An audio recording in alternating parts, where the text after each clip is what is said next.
सबसे पहले मैं आप सभी का बहुत बहुत धन्यवाद, बहुत बहुत आभार व्यक्त करना चाहूँगी और कहना चाहूँगी जिस प्रकार आज यहाँ पर महिला आक्रोश रैली चौड़ा मैदान में आयोजित की जा रही है और कहना भी चाहूँगी कि जो ये महिलाएं हैं समाज का आधा हिस्सा है और आज कहीं ना कहीं समाज का जो आधा हिस्सा है उसके साथ अनदेखी की जा रही है।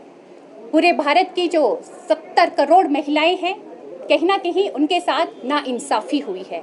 जिस प्रकार आप सभी को मालूम है कि पिछले कुछ दिन पहले 3 दिन का जो स्पेशल सत्र बुलाया गया था जिसमें नारी शक्ति बंधन अधिनियम पारित होना था, हमारा बिल पारित होना था और बहुत दुख की बात यह है कि कांग्रेस और उनके सहयोगी दलों ने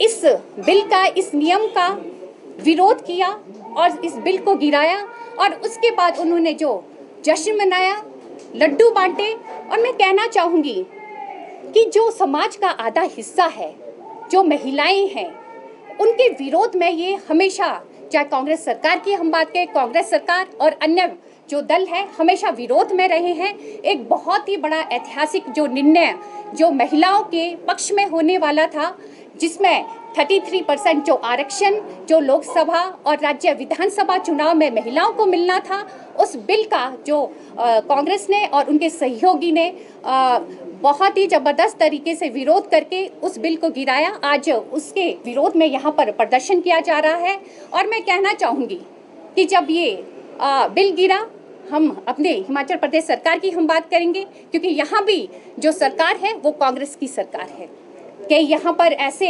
कांग्रेस सरकार के मंत्री थे जिन्होंने कहा कि हमें ये जीत मिली है।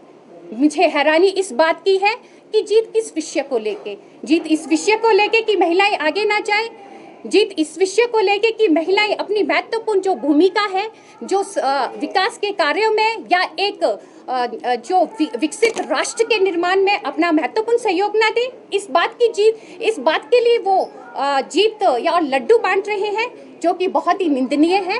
और इस कारण आज यहाँ पर एक बहुत बड़ी यहाँ पर रैली भी महिलाओं के द्वारा की जा रही है और ये स्पष्ट संदेश दिया जा रहा है जो कांग्रेस है या जहाँ कांग्रेस की सरकार है वो महिला विरोधी थी, है और हमेशा रहेगी। और साथ में मैं कहना चाहूँगी महिला विरोधी की अगर मैं बात करूँ, आज अभी मैं अपनी महिलाओं से बात कर रही थी, हमारे पच्छाद से भी, राजगढ़ से और सराहां से हमारी बसें जा रही थी। बहुत ही दुख का विषय ये है सोलन में हमारी बसें रोकी जा रही है। अब उन्हें क्या पता कौन सी बस में हमारी महिलाएं आ रही है, उन्हें एक घंटे वापस उनको बाईपास से आना पड़ रहा है। इस तरह से जो ये प्रशासन है, मेरा प्रशासन के लिए भी जो इस तरह से जो ये हरकतें कर रहे हैं ये बहुत ही निंदनीय है। कहीं ना कहीं जो महिलाएं हैं वो बहुत ज़्यादा परेशान भी हो रही है और जिस प्रकार इस तरह से माहौल हम देखने को जो मिल रहा है, चाहे प्रदेश सरकार की हम बात करें, मैं कहना चाहूँगी कि मंडी सरका घाट की हम बात करेंगे, आज हमारी बेटियाँ सुरक्षित नहीं है। आज अगर हम बात करें शिमला की बात करें, आज हमारी बेटियाँ सुरक्षित नहीं है। आप कैसे कहेंगे, कैसी सरकार ये कहती है कि ये जो महिला पक्ष में है। और मैं एक बात आपको ज़रूर कहना चाहूँगी कि जिस प्रकार से हम महिलाओं के पक्ष में हैं, आज हिमाचल प्रदेश सरकार में 3 महिला विधायक है और कहीं ना कहीं जो महिलाएं हैं समाज का वो आधा हिस्सा है और जो 2 महिलाएं विधायक उनके पास है, उन्हें तो इतनी भी शर्म नहीं है कि कम से कम एक को मंत्री तो बना दे। अगर एक मंत्री भी बना दे कि कहीं ना कहीं महिलाओं को एक आस होती है कि वो उनसे अपनी बात किसी मंत्री के पास रखे, वो एक महिला को मंत्री तो नहीं बना पा रहे, फिर कहते हैं महिला की पक्ष की बात करने की।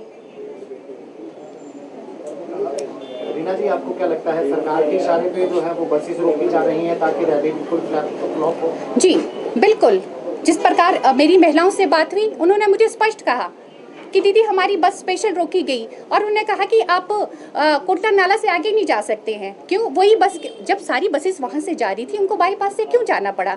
वो इसलिए क्योंकि उनको निर्देश थे कि हमारी बसें, हमारी महिलाएं टाइम से ना पहुंच पाए। ये कहीं ना कहीं बहुत ही चिंता का विषय है और महिलाओं को इस तरह से परेशान करना, वैसे तो सरकार का एक व्यवहार है, व्यवस्था परिवर्तन है। Thank you.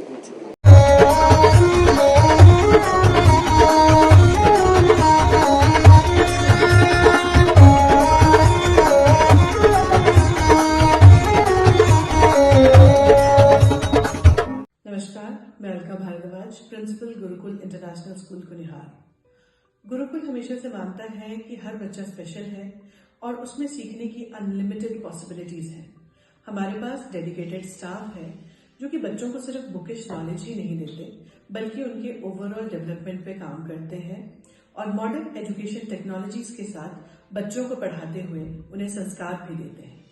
मैं आपको बताना चाहूंगी कि नेक्स्ट सेशन के लिए एडमिशन शुरू हो चुकी है, जिसमें कि इस बार हम ग्रेड नर्सरी से ग्रेड 1 तक नई एडमिशन पे एडमिशन फीस नहीं ले रहे हैं और ग्रेड 2 से ग्रेड 10 तक एडमिशन फीस पर 50% की छूट है।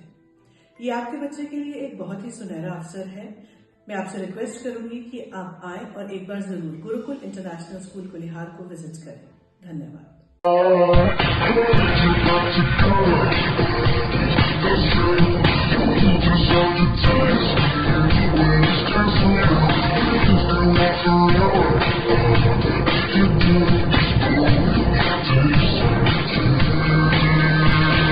Looking for a school that shapes not just students but future leaders? Welcome to Kasoli International Public School, a world-class residential institution where learning goes beyond classrooms.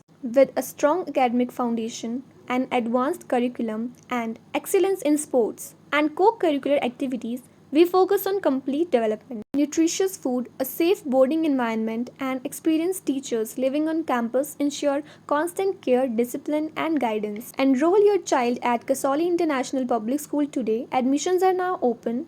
Give your child the future they truly deserve. Thank you.